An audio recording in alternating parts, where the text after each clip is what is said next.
Part 1. The Iron Foundation of War. The Second World War was not won solely on battlefields or in the skies.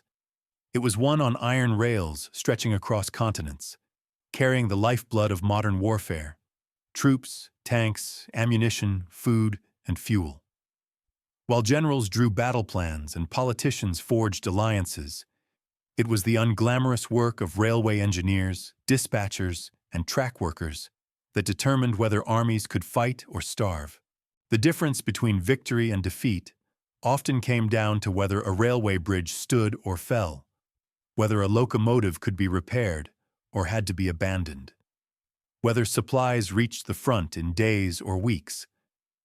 By 1939, railways had become the circulatory system of industrialized nations.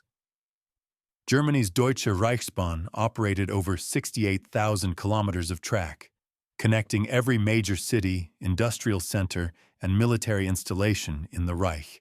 The Soviet Union possessed the world's second-largest railway network, spanning 106,000 kilometers across its vast territory, from the Baltic Sea to the Pacific Ocean.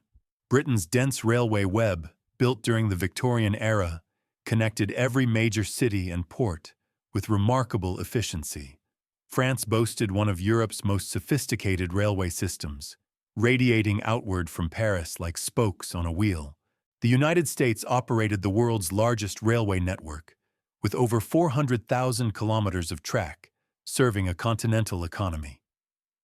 In contrast, much of Eastern Europe, the Balkans, North Africa, and Asia possessed sparse, often incompatible rail systems that would become strategic nightmares as armies moved across them. The fundamental mathematics of warfare had shifted dramatically since the First World War. A single infantry division in 1939 required approximately 30 tons of supplies daily during active combat operations. This included ammunition, food, medical supplies, spare parts, and fuel for vehicles. An armored division, with its tanks, self-propelled guns, and mechanized infantry, consumed 10 times that amount, requiring 300 tons of supplies every single day to maintain combat effectiveness. Artillery divisions demanded even more, as heavy guns consumed ammunition at prodigious rates during sustained bombardments. Moving such quantities by truck or horse-drawn cart was possible over short distances, perhaps 50 to 100 kilometers, but sustaining operations hundreds or thousands of kilometers from supply bases demanded railways. The numbers were stark and undeniable. One freight train could carry what would require 400 trucks or thousands of horses to transport, and it could do so faster, more reliably, and consuming far less fuel. Germany understood this reality better than most nations. Their doctrine of blitzkrieg, celebrated for speed and mechanization, rested entirely on railway logistics. The panzers and Stukas received the glory in newsreels and propaganda, but behind every lightning advance stood railway battalions rebuilding tracks, converting gauge widths, establishing supply depots, and ensuring that the spearhead forces never outran their supply lines. Without them, the most formidable Panzer IV or Tiger tank became an immobile steel box within days as it ran out of fuel and ammunition. The Luftwaffe's feared dive bombers required constant supplies of bombs, aviation fuel, and spare parts delivered by rail to forward airfields. Every aspect of the German war machine depended on railways functioning with clockwork precision. The Germans had learned harsh lessons from the First World War about railway logistics. During that conflict, the inability to rapidly move reserves by rail had proven catastrophic at crucial moments. The Schlieffen Plan's failure in 1914 came partly from inadequate railway capacity in occupied Belgium and France. German military planners spent the interwar years studying railway operations, developing specialized railway battalions, and creating detailed plans for converting captured rail systems to German standards. They established training schools for railway engineers and mechanics. They designed standardized bridging equipment that could rapidly replace destroyed railway bridges. They even developed armored trains for combat operations and railway security.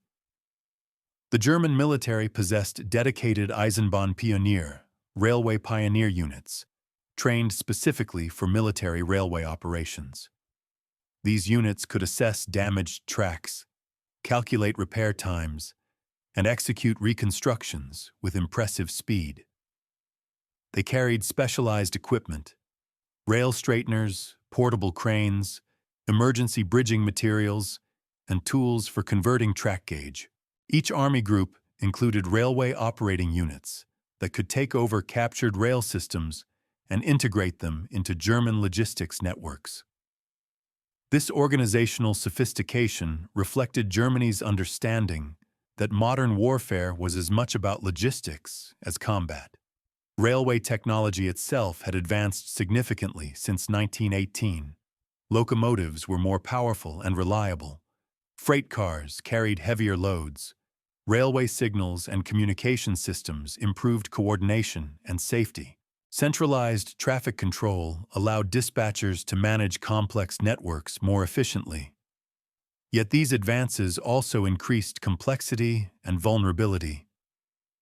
Modern railways required specialized maintenance facilities, trained personnel, spare parts, and specific fuel types. Disrupting any component could paralyze entire networks. The challenge of railway gauge presented immediate strategic complications. Europe had no standard gauge. While much of Western and Central Europe used standard gauge measuring 1,235 millimeters between rails, Russia and the Soviet Union used a broader 1,524 millimeter gauge. Spain and Portugal used an even wider 1,668 millimeter gauge. Finland used the Russian gauge. Parts of Eastern Europe mixed multiple gauges. This meant that conquering armies faced immediate logistical crises. Trains couldn't simply roll across borders. Either the tracks had to be converted, the rolling stock had to be changed, or supplies had to be manually transferred between trains of different gauges at border points. Converting railway gauge was brutally difficult work. Every rail had to be moved inward or outward. Every sleeper had to be adjusted or replaced. Every switch and crossing had to be rebuilt. Turntables, which rotated locomotives, had to be modified. Loading docks had to be adjusted. The work required thousands of laborers, massive quantities of materials, and weeks or months of intensive effort even on main lines. Secondary and branch lines often remained unconverted indefinitely, creating bottlenecks and forcing reliance on trucks for the final distribution of supplies. The Soviet Union's choice of broad gauge had been partly defensive. Tsarist military planners recognized that invading armies using standard gauge would face immediate supply problems. This strategic consideration would prove remarkably prescient. The gauge difference created a buffer zone where invading forces had to pause, regroup, and reorganize their logistics. It bought time for defenders to prepare, retreat, or counterattack.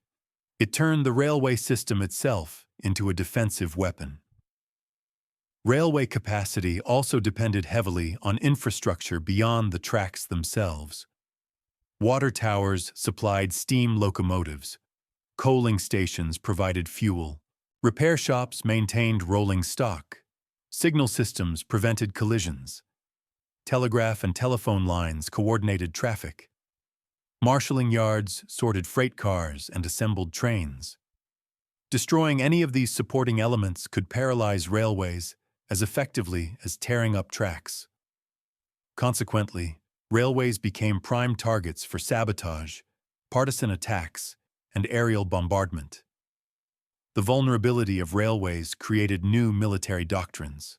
Air forces developed specialized bombs for destroying tracks, bridges, and locomotives. Partisan forces learned that derailing supply trains could disrupt enemy operations more effectively than attacking combat units.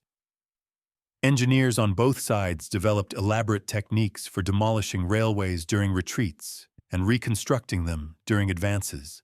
The war would become, in many respects, a competition between those trying to destroy railways and those trying to keep them running. As Europe moved toward war in 1939, military planners on all sides recognized that railway capacity would prove decisive. Mobilization plans depended on railways to move millions of troops from civilian life to military formations. War production required railways to deliver raw materials to factories and finished weapons to armies. Feeding populations and militaries demanded railways to distribute agricultural products. Every strategic calculation included railway capacity as a fundamental constraint. Armies could only operate where railways could supply them. Offensives could only advance as fast as railways could be rebuilt behind them. The iron rails beneath everyone's feet would determine the war's outcome as surely as the steel weapons in soldiers' hands. Part 2. The Eastern Front's rail war Operation Barbarossa, Germany's 1941 invasion of the Soviet Union, became history's largest test of railway logistics. Hitler assembled 3.8 million troops, 3,350 tanks, 600,000 vehicles, and 750,000 horses for the invasion. These forces required 30 supply trains daily just to maintain basic combat operations, with each train carrying approximately 1,000 tons of supplies. During intensive combat operations, requirements doubled or tripled. The entire campaign's success depended on converting Soviet railways to German gauge and keeping supplies flowing across distances that dwarfed anything attempted in Western Europe. German planners estimated they needed to convert at least the main railway lines within weeks of conquest to sustain the offensive. The challenge seemed manageable on paper. Soviet railways used a 1,524 mm gauge, while German tracks measured 1,235 mm, a difference of 89 mm. German railway troops had converted Polish railways successfully in 1939, completing main lines within months. French railways, already using standard gauge, required no conversion. The Low Countries presented minimal difficulties. But the Soviet Union presented problems of scale and geography that defied conventional solutions. The front eventually stretched 2,900 kilometers from the Arctic Ocean to the Black Sea. Behind this enormous front lay a railway network that operated under fundamentally different principles than Western European systems. Soviet railways had been built with strategic depth in mind. Main lines ran east to west, connecting Moscow to frontier regions. This orientation served defensive purposes perfectly, but complicated logistics for invaders moving in the same direction. The gauge difference meant German locomotives and rolling stock couldn't use Soviet tracks without modification. German planners expected to capture significant Soviet rolling stock intact, but the Soviets had other plans. As German forces advanced, Soviet railway workers executed systematic destruction orders with ruthless efficiency. Converting even main lines required replacing every rail, every switch, every turntable, and every crossing. A typical mainline conversion required moving both rails inward by 44.5 millimeters on each side.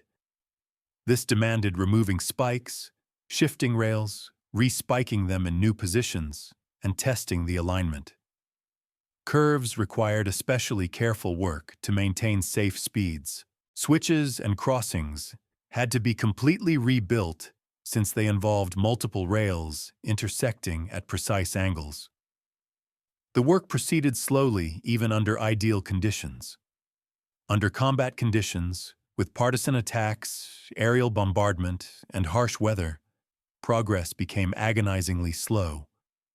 German Eisenbahn pioneer units discovered that Soviet railways differed from Western European systems in crucial ways.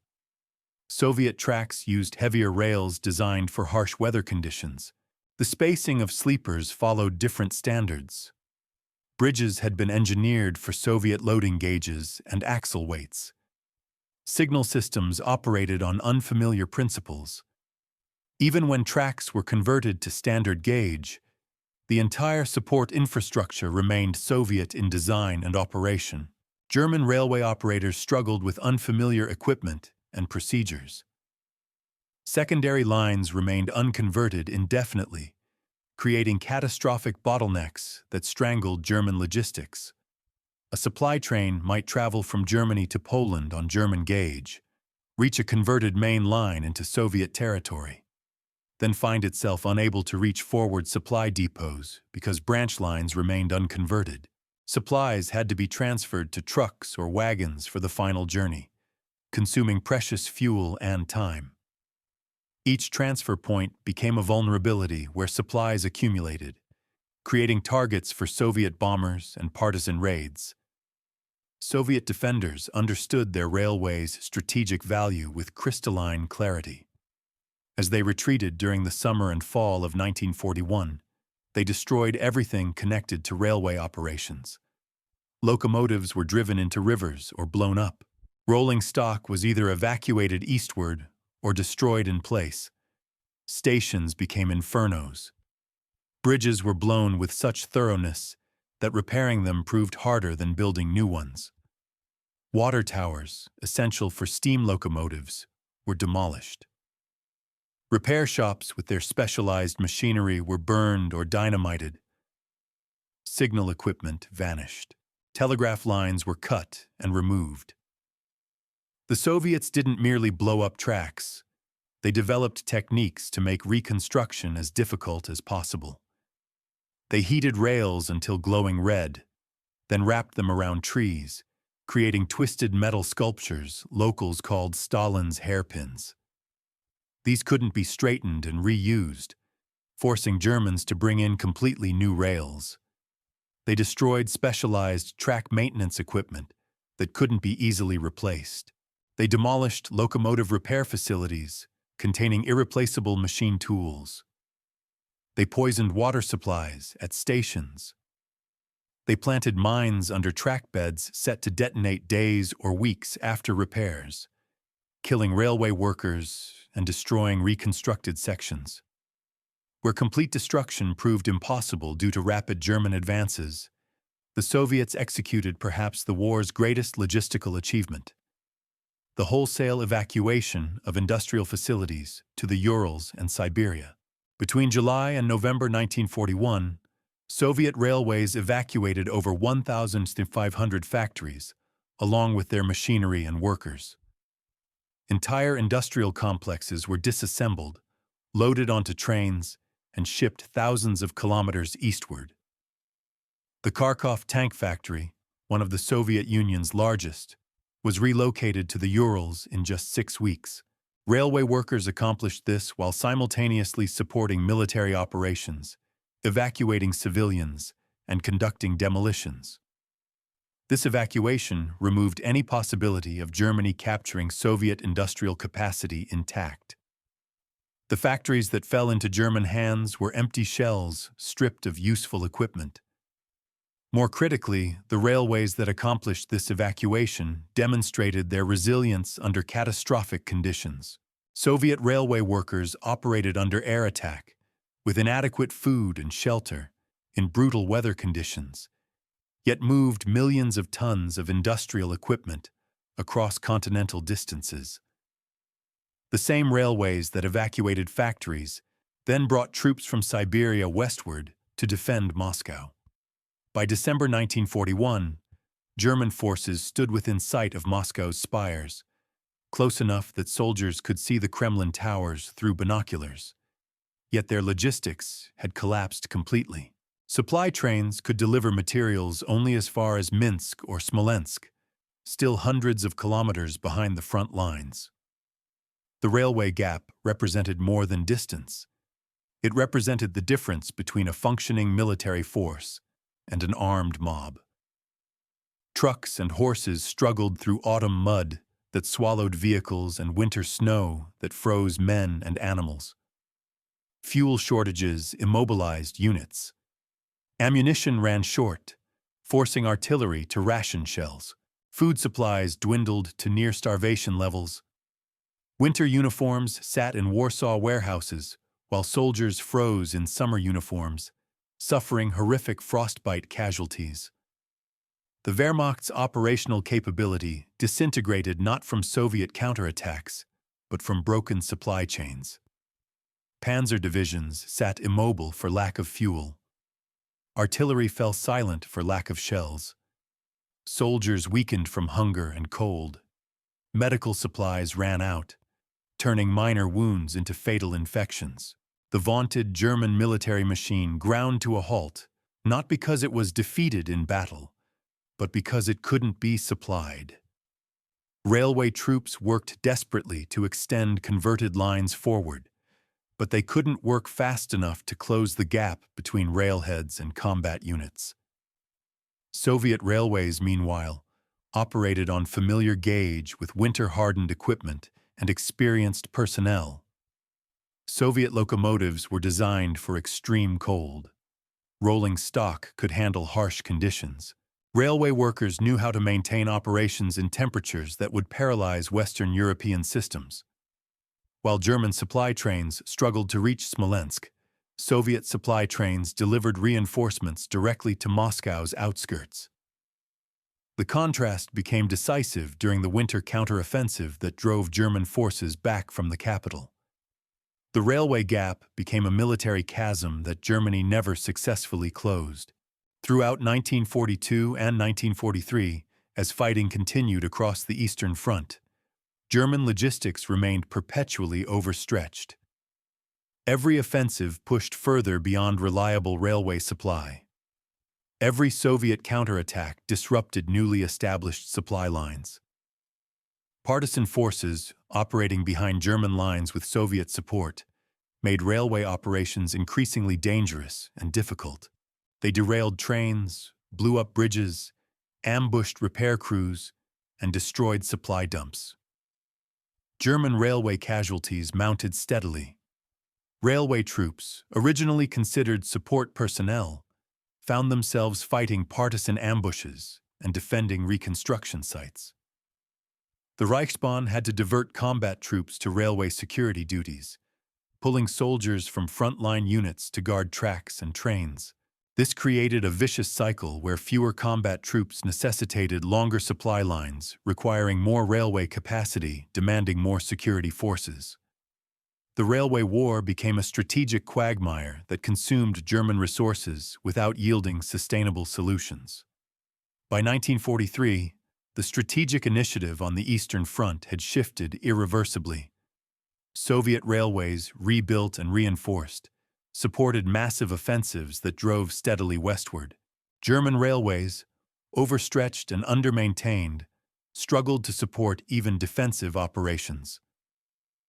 The contrast in railway capability reflected and amplified the broader shift in military fortunes. The nation that could sustain railway operations across continental distances would win the Eastern Front. That nation proved to be the Soviet Union. Not despite, but because of its railway system's inherent characteristics and its willingness to sacrifice everything to preserve railway capacity for the long war ahead. Part 3. The Atlantic and Pacific Supply Lines. While armies clashed across Europe and Asia, railways determined whether those armies would be supplied at all. Britain's survival depended on American supplies crossing the Atlantic. But those supplies required functioning railways at both ends of the journey. German U-boats could sink convoys in mid-ocean, making headlines and terrorizing merchant seamen. But railways moved the replacement tanks, aircraft, ammunition, and raw materials to American ports for the next convoy. American industrial output, as impressive as it was, meant nothing if railways couldn't move production from factories scattered across the continental United States to embarkation ports on the Atlantic and Pacific coasts.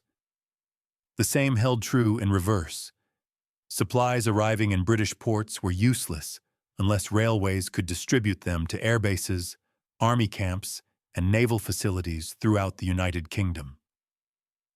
The United States possessed an enormous advantage in railway capacity. American railways in 1941 operated over 400,000 kilometers of track, more than the rest of the world combined. They hauled 61% of the world's freight. American locomotives were among the world's most powerful and efficient. The railway network connected every major industrial center, port, and resource extraction site in the country. This infrastructure became the foundation of America's role as the arsenal of democracy. Factories in Detroit produced tanks that railways carried to East Coast ports for shipment to Britain and the Soviet Union. Aircraft manufactured in California traveled by rail to embarkation points. Ammunition from plants in the Midwest, steel from Pittsburgh, copper from Montana, oil from Texas, all moved by rail to support the war effort. The scale of American railway operations during the war was staggering. In 1944 alone, American railways moved 746 billion ton-miles of freight, nearly double pre-war levels. They did this while simultaneously transporting millions of military personnel to training camps and embarkation points. Troop trains crisscrossed the country constantly, moving newly inducted soldiers from reception centers to basic training, from training to advanced schools, from schools to ports. Hospital trains brought wounded soldiers from ports back to medical facilities inland. Furlough trains allowed servicemen brief visits home before shipping overseas. The railways became the circulatory system of American mobilization. Britain faced far more severe railway challenges despite having a sophisticated and extensive network.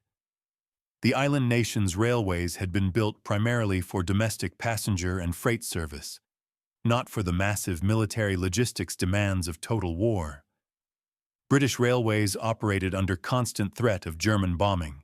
The Luftwaffe specifically targeted railway infrastructure during the Blitz, destroying stations, marshaling yards, and repair facilities.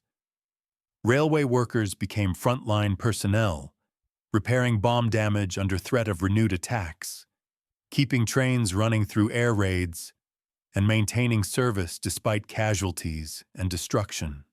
British railways had to support multiple simultaneous demands. They moved coal from mines to power stations and factories, sustaining industrial production. They distributed food under rationing to prevent starvation.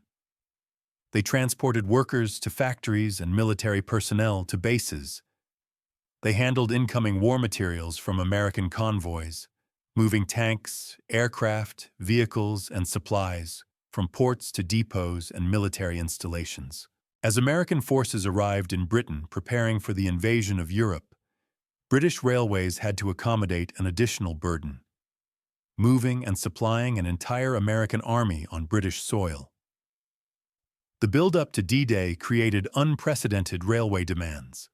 Southern England became a vast military camp, holding hundreds of thousands of troops, thousands of vehicles, and mountains of supplies waiting for the invasion. All of this had to arrive by rail and be positioned precisely for embarkation. Railway planners coordinated thousands of train movements, ensuring that units arrived at the right ports with their equipment at the right times. The precision required rivaled any military operation. A battalion arriving at the wrong port or at the wrong time could disrupt the entire invasion schedule. The United States Army Transportation Corps became one of the war's unsung heroes, operating railways across multiple theaters simultaneously. In North Africa, they took over French colonial railways and converted them to military use, supporting operations from Morocco to Tunisia. The railways were primitive by American standards, with light rails, inadequate bridges, and obsolete equipment. Yet Transportation Corps personnel kept them running, moving supplies forward to armies fighting across desert terrain where truck transport consumed prohibitive amounts of fuel. Sicily and Italy presented different railway challenges. The Italian railway system was reasonably sophisticated, but German forces demolished it systematically as they retreated northward. Every bridge was blown, every tunnel collapsed, every marshaling yard wrecked. Transportation Corps railway battalions advanced with combat forces, rebuilding railways sometimes within hours of positions being captured. They became expert at rapid bridge construction, using prefabricated Bailey Bridge components adapted for railway use. They cleared rubble from tunnels, often under enemy fire. They restored signals and communication systems using improvised methods. The Normandy campaign created the greatest railway logistics challenge of the European War. In the first 6 months after D-Day, Allied railways moved 18 million tons of supplies from ports to forward depots. The famous Red Ball Express truck convoys received considerable attention from journalists and historians, and they did perform crucial work moving supplies during the initial breakout when railways weren't yet available. But once railway lines were restored, they moved 5 times the tonnage of truck convoys over longer distances while consuming far less fuel. A single train could carry what required an entire truck convoy, and it could do so using a fraction of the fuel. Railway troops followed advancing armies closely, often entering captured cities within days or even hours. They assessed damage, calculated repair requirements, requisitioned materials, and began reconstruction immediately. Their speed was remarkable. A bridge that would take months to build in peacetime could be restored to operational status in days. Tracks could be relaid overnight. Marshaling yards could be reorganized and functional within a week.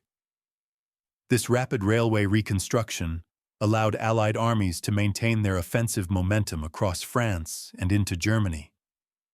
The Pacific Theater presented entirely different railway challenges. Japan's conquest of Manchuria, China, Korea, Southeast Asia, and numerous Pacific islands brought railways under their control.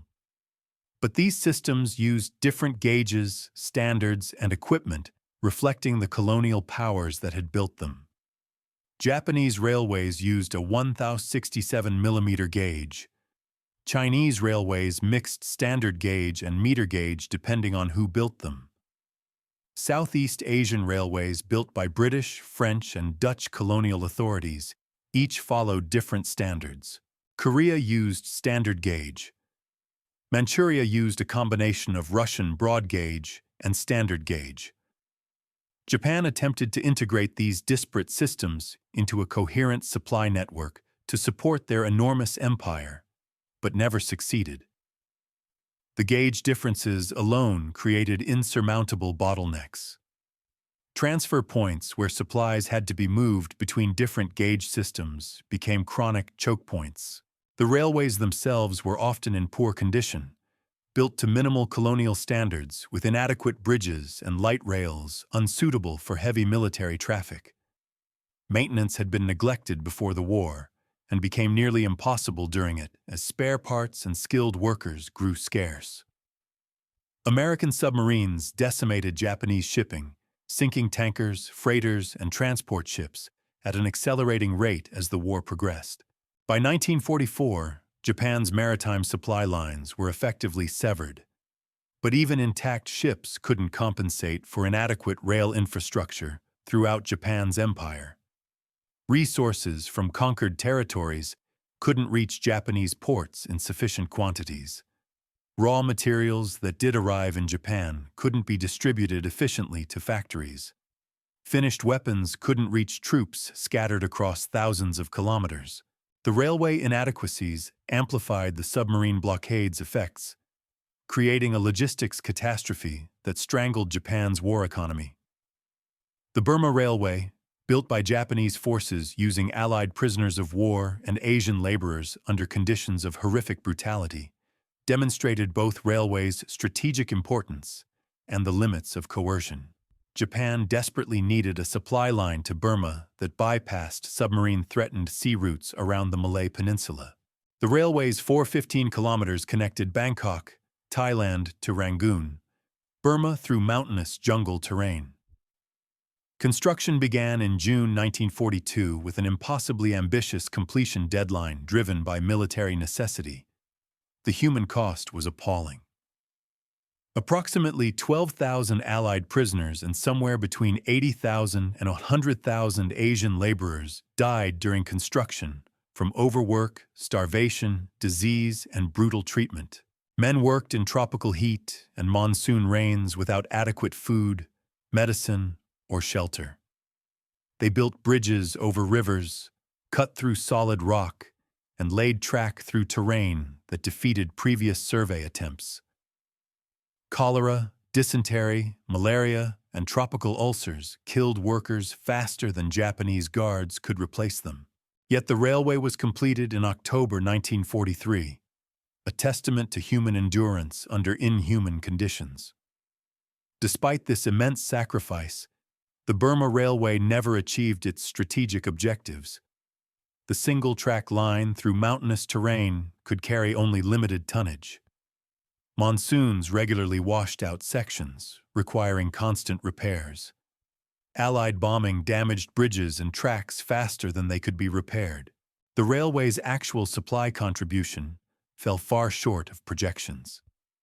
It became a symbol of Japanese desperation and cruelty rather than strategic success. The resources consumed in building it, particularly the labor and engineering expertise, might have been more effectively used elsewhere. The railway stood as evidence that railways alone couldn't overcome fundamental strategic problems. China presented yet another railway challenge. Japanese forces controlled many Chinese railways, particularly in Manchuria and coastal regions, but Chinese resistance forces regularly sabotaged them. Communist and nationalist guerrillas both recognized railways as vital targets.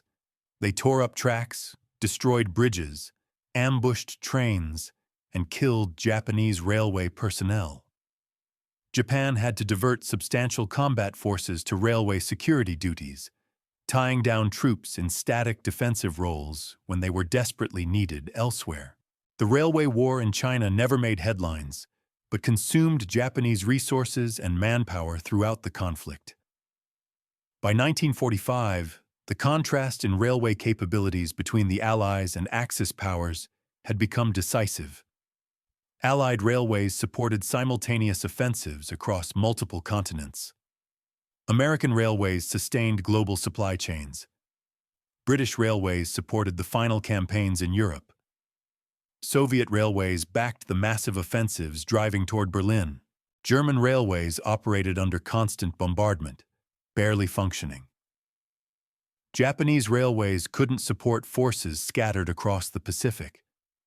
The side with superior railway logistics had won, not through any single dramatic moment, but through the accumulated effect of millions of successful supply deliveries, enabling millions of soldiers to keep fighting.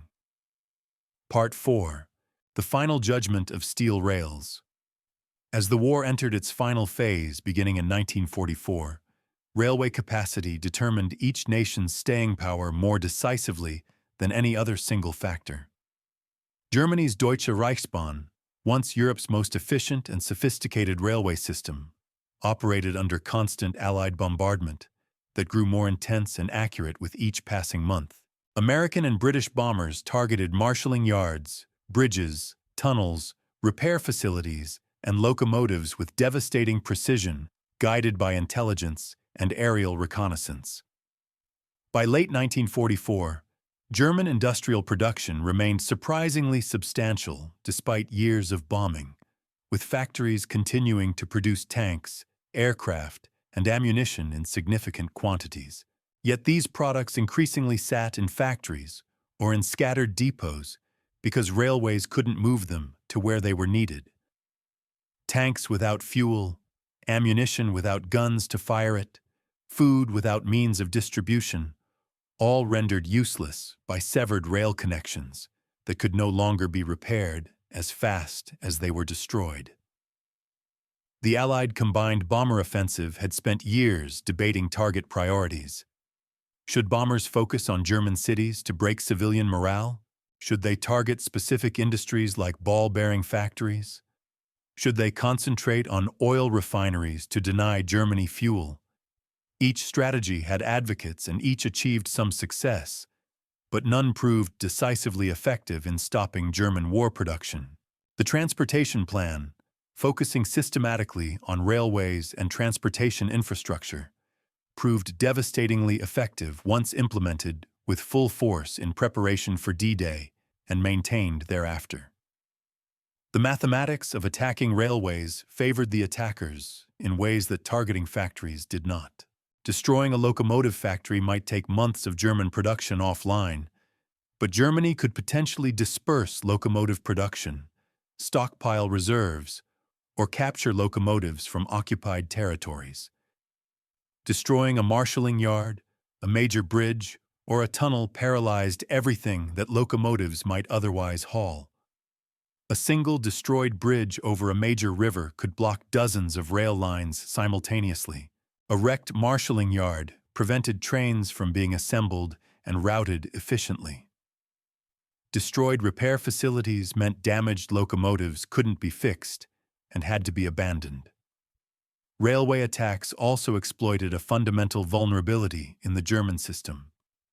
Germany's rail network had been designed as an integrated system, with major junctions handling traffic from multiple directions. Destroying key junctions created ripple effects throughout the network.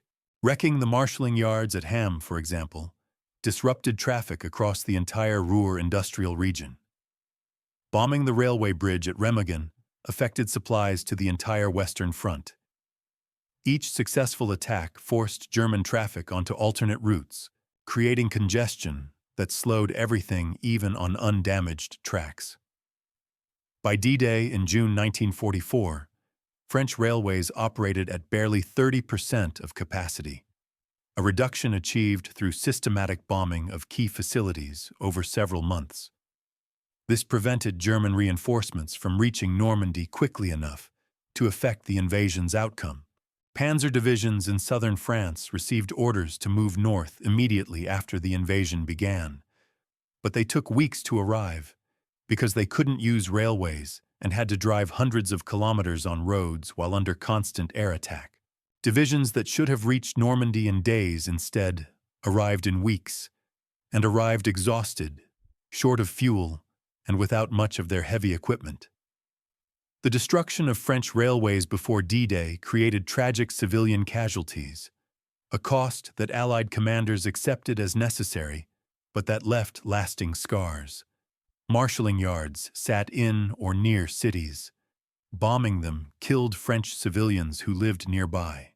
The raids on French railways killed an estimated 12,000 French civilians in the months before the invasion, making them some of the deadliest Allied actions against occupied populations. Yet French resistance leaders generally supported the railway bombing campaign, recognizing that preventing German reinforcements from reaching Normandy offered the best hope of liberation. As Allied armies advanced across France in late 1944, German forces retreating into Germany found themselves dependent on a railway system that was rapidly disintegrating. The Reichsbahn struggled to maintain any semblance of normal operations. Skilled railway workers had been conscripted into the Wehrmacht or killed in bombing raids. Locomotives broke down and couldn't be repaired for lack of parts or facilities. Coal shortages meant even operational locomotives often sat idle. Tracks damaged by bombing went unrepaired because materials and workers weren't available. The winter of 1944-1945 saw German railways approach complete collapse. The Soviet advance from 1943 onward succeeded partly through superior railway organization that reflected lessons learned from the war's first years. Soviet railway troops had become extraordinarily efficient at rebuilding lines as fast as armies advanced, often completing repairs within days of a position's capture. They traveled with the advance guard, sometimes entering cities alongside combat troops. They carried prefabricated materials, portable cranes, and specialized tools. They worked around the clock under combat conditions, restoring rail service while fighting still raged nearby. Soviet railway reconstruction achieved remarkable speed because they operated on home gauge using familiar equipment with trained personnel who knew Soviet systems intimately. They weren't converting captured railways to a different gauge, but simply repairing damage to systems they understood completely. They could cannibalize damaged equipment for spare parts. They knew where materials were stockpiled and could bring forward supplies efficiently. They had years of experience repairing war damage and had developed techniques that maximized speed. German forces retreating westward from 1943 onward found themselves in an impossible logistics situation. They were dependent on captured Soviet railways they had only partially converted years earlier. The conversions were deteriorating from lack of maintenance. The Soviet rolling stock they had captured early in the war was worn out or destroyed.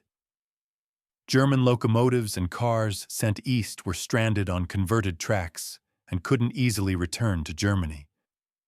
Retreating German armies often had to abandon heavy equipment simply because railways couldn't evacuate it. The contrast with Soviet capabilities became starkest during the Great Offensives of 1944 and 1945.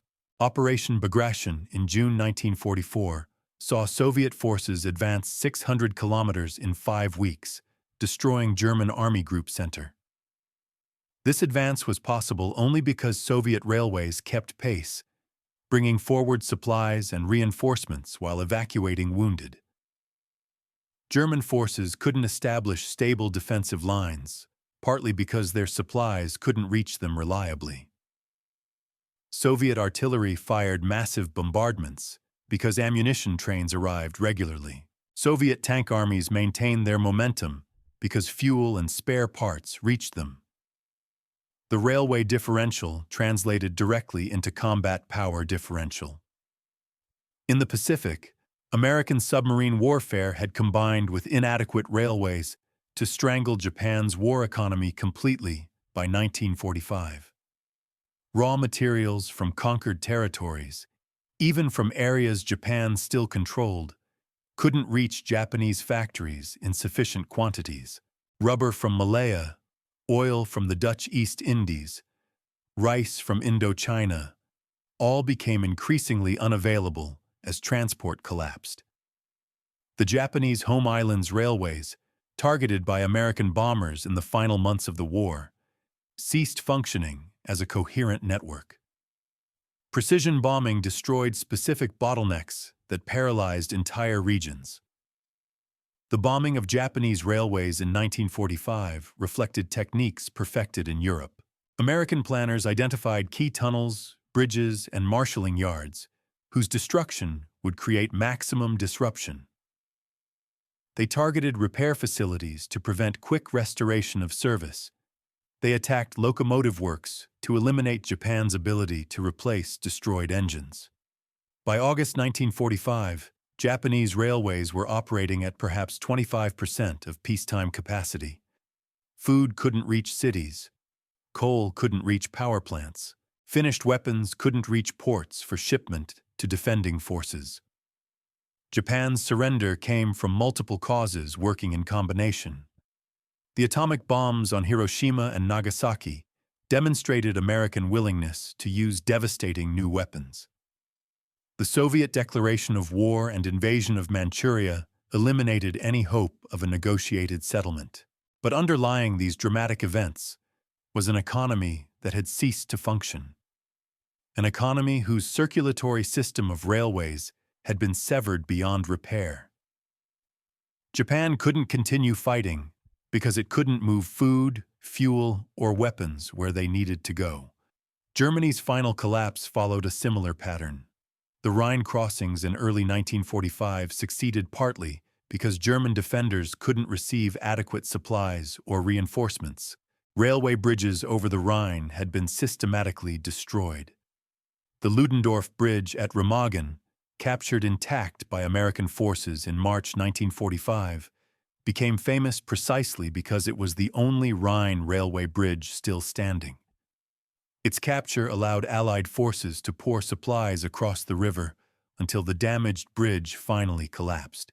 German attempts to destroy the bridge after its capture failed, partly because they couldn't bring forward sufficient explosives or demolition personnel by rail. The Battle of Berlin in April 1945 demonstrated the final consequences of railway collapse.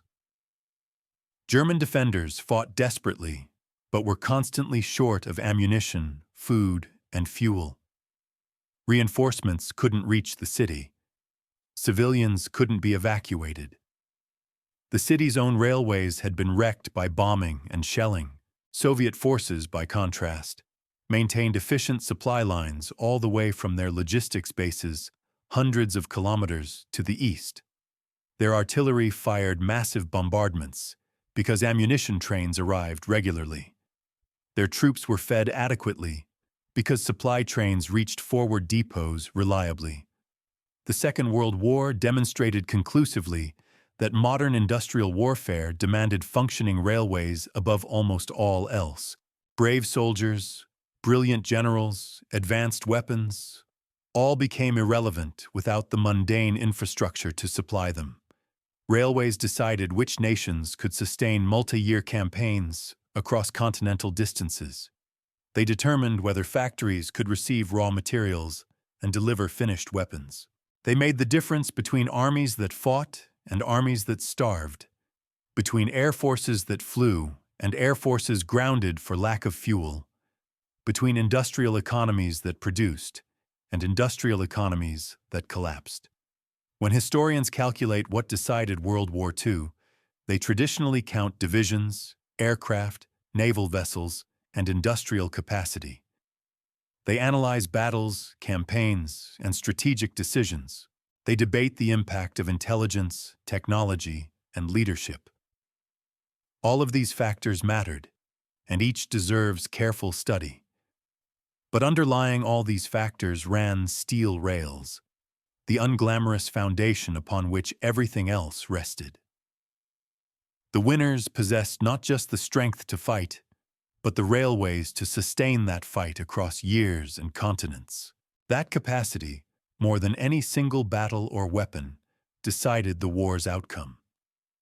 The Railway War was fought not by generals, but by railway workers, engineers, dispatchers, and maintenance crews. They received few medals and little recognition. They appear in few histories and even fewer monuments. Yet their work proved as decisive as any fought by combat soldiers. They kept trains running under bombardment. They rebuilt destroyed tracks under fire. They maintained service despite casualties and exhaustion. They moved the supplies that kept armies in the field. Without them, every spectacular victory would have been impossible. Every advance would have stalled. Every army would have starved. The steel rails that carried supplies across continents represented more than infrastructure. They represented industrial capacity, organizational skill, technical expertise, and sheer determination. The nations that maintained their railways through years of total war were the nations that survived.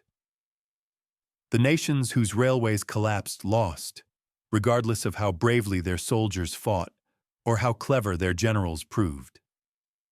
The final judgment of World War II was delivered not on battlefields, but on railway tracks, in marshaling yards, at demolished bridges, and in the tireless work of those who kept the trains running when everything depended on it.